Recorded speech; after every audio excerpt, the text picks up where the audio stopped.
बोलिए खाटू नरेश की जय, बोलिए नीले घोड़े सवारी की जय, बोलिए मोरवी नंदन की जय, बोलिए हारे के सहारे की जय।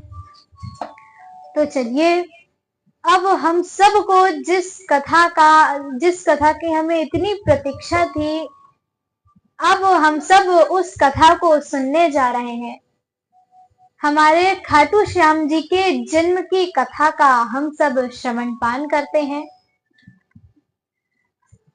तो अब हिडिंब वन में प्रतिदिन अद्भुत घटनाएं घटने लगी। कुछ ऐसा होने लगा जो आज तक कभी हुआ ही नहीं था। अब जब माता हिडिंबा माता महाकाली के दर्शन करने के लिए जाती हैं, माता महाकाली के दर्शन पूजन पाठ करती है। अब पूजन पाठ करने के बाद जो महापुजारी जी थे वो माता हिडिंबा से कहते हैं कि हे राजमाता, आजकल इस वन में इतनी अद्भुत घटनाएं घट रही हैं जो आज तक कभी हुआ ही नहीं था। जैसे अब झरने स्वच्छ जल देने लगे हैं, मीठे मीठे फल हो रहे हैं, सब बड़े ही सुख बड़े ही आनंद से अब इस वन में रह रहे हैं। तब माता हिडिंबा कहती हैं कि पुजारी जी, अब तो घर में भी कुछ ऐसा प्रकाश हो गया है जो आज तक कभी था ही नहीं। और सच में आपको पता है कि अब ना मोरवी माँ बनने वाली है। तब महापुजारी जी कहते हैं कि हे राजमाता, मेरी आत्मा कहती है कि आपके घर में अब कोई दिव्य आत्मा का जन्म होने वाला है। अब माता दर्शन करने के बाद जाती है। ऐसे ही प्रतिदिन अद्भुत घटनाएं घटती हैं, सब सुखी आनंद से रहते हैं। अब वो घड़ी आती है जब बर्बरी का जन्म होने वाला था। माता मोरवी खटिया पे लेटी हुई थी, विश्राम कर रही थी। उतने में अचानक मौसम बिगड़ने लगता है, बहुत तेज हवाएं चलने लगती हैं, बिजली कड़कने लगती है, बहुत तेज वर्षा होने लगती है। उतने में माता हिडिंबा बाहर आकर देखती है कि आखिर ये अचानक कैसे मौसम ऐसा हो गया।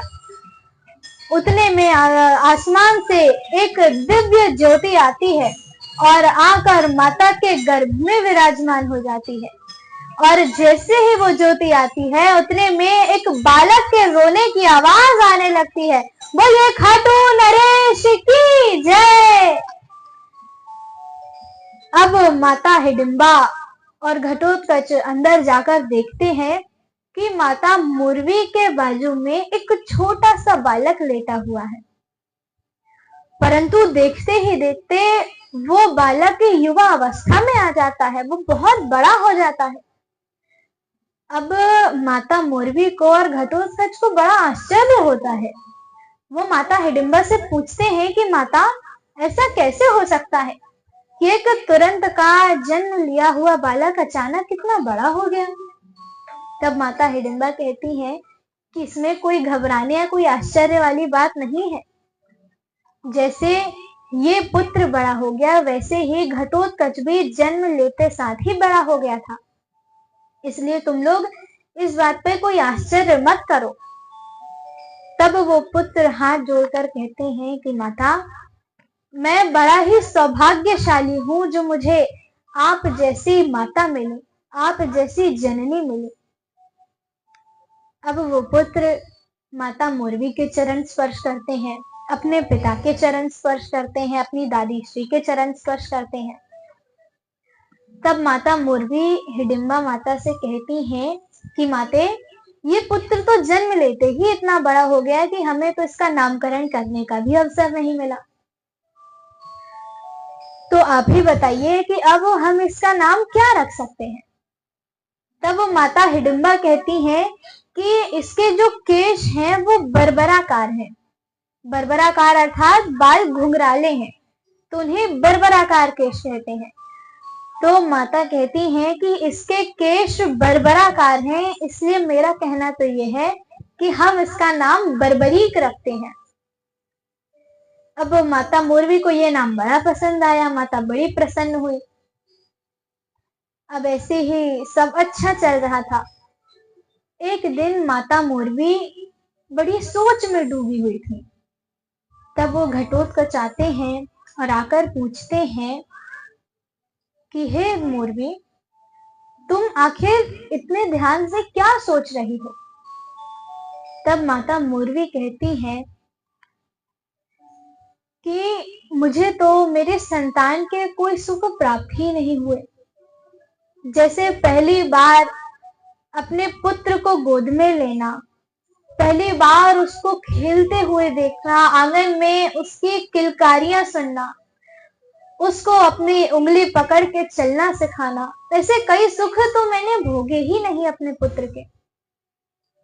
उतने में बर्बरीक और माता हिडिंबा आती हैं और माता हिडिंबा कहती हैं कि पुत्री, मैं तुम्हारा दुख, तुम्हारी भावनाएं मैं समझ सकती हूँ, क्योंकि ये सारे सुख तो मुझे भी नहीं मिले।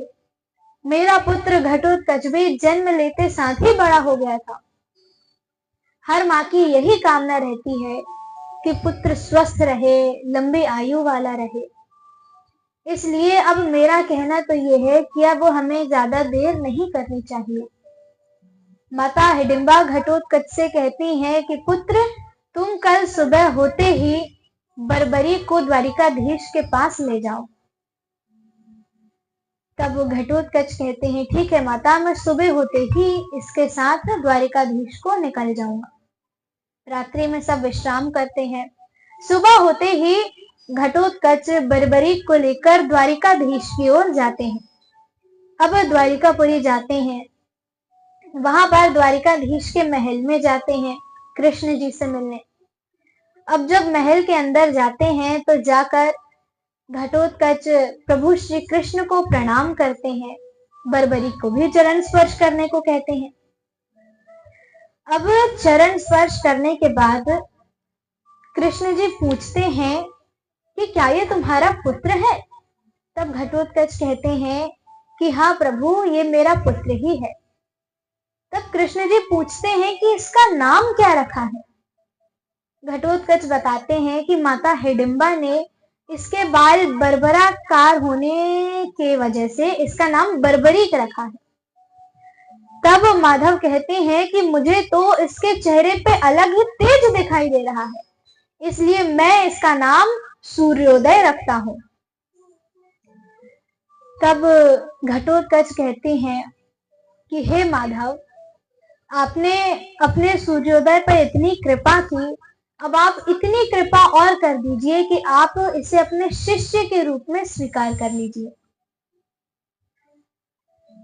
तब कृष्ण जी कहते हैं कि तुम्हारा ये पुत्र कोई साधारण कोई मनुष्य नहीं है, ये तो तुम्हारे समूचे खानदान का नाम रोशन करने आया है। तब बर्बरीक पूछते हैं कि हे प्रभु, आपने पिताजी के प्रश्न का उत्तर नहीं दिया, क्या आप मुझे शिष्य रूप में स्वीकार करेंगे? तब माधव कहते हैं कि तुम तो इतने तेजस्वी हो, इतने महान हो, तो तुम्हें कौन अपने शिष्य के रूप में स्वीकार नहीं करना चाहेगा। इसलिए पुत्र, मैं तुम्हें अपने शिष्य के रूप में स्वीकार करता हूं। तब बर्बरीक कहते हैं कि नहीं प्रभु, ऐसे नहीं। नियम के अनुसार एक गुरु अपने शिष्य की परीक्षा लेने के बाद ही उसे अपने शिष्य के रूप में स्वीकार करता है, तो इसलिए आप भी मेरी परीक्षा ले सकते हैं। तब कृष्ण जी कहते हैं कि अरे पुत्र, मैं तुमसे क्या प्रश्न करूं, बल्कि तुम तो खुद एक समाधान हो, तो मैं तुमसे क्या पूछूं। बर्बरीक कहते हैं कि नहीं प्रभु, अगर आप मुझसे प्रश्न पूछ के मेरी परीक्षा लेके अगर मुझे शिष्य स्वीकार करेंगे तो मैं भी आपको गुरु दक्षिणा देने के योग्य हो जाऊंगा। तब केशव कहते हैं कि अगर तुम्हारी यही इच्छा है तो ठीक है, तो तुम मुझे ये बताओ कि तुम्हारी माता का स्थान तुम्हारे लिए कैसा स्थान है, तुम अपनी माता को क्या मानते हो। तब बर्बरी कहते हैं कि मेरे लिए मेरी माता का स्थान सबसे ऊपर है, सबसे उच्च स्थान है। तब केशव पूछते हैं कि बताओ, अगर एक नवजात शिशु हो और तुम्हारी माता हो तो तुम किसके प्राणों की रक्षा करोगे, तुम किसे बचाओगे? तब बर्बरी कहते हैं कि मैं उस नवजात शिशु को बचाऊंगा। तब कृष्ण पूछते हैं क्यों? अभी तो तुमने कहा ना कि तुम्हारे लिए सबसे ऊंचा स्थान तो तुम्हारी माता का है, और बल्कि उस नवजात शिशु को तो तुम जानते भी नहीं हो। तुम्हारी माता ने तो तुम्हें जन्म दिया है, इतना बड़ा किया है, तुम उन्हीं के प्राण की रक्षा नहीं करोगे? तब बर्बरी कहते हैं कि नहीं प्रभु, माता तो अतीत है, परंतु अभी वो पुत्र तो कितना छोटा है, वो तो अभी नवजात शिशु है। माता ने तो अभी अपना पूरा जीवन देख लिया है, परंतु अभी उस नवजात शिशु के सामने तो उसका पूरा जीवन है, उसका पूरा भविष्य है। और अगर मैंने अपनी माता के प्राणों की रक्षा की तो वो मेरी माता पूरे जीवन भर तो मेरा मुख देखना भी पसंद नहीं करेंगी। इसलिए मैं उस नवजात शिशु के प्राणों की रक्षा करूंगा। तब कृष्ण कहते हैं, देखा पुत्र घटोत्कच, मुझे तो ये पता ही था कि पुत्र सूर्योदय को तो परीक्षा में सफल होना ही था, इसलिए अब मैं इसे अपने शिष्य रूप में स्वीकार करता हूँ और सबसे पहले मैं इसे शस्त्र विद्या सिखाना कल से प्रारंभ करूंगा। बोलिए खाटू नरेश की जय।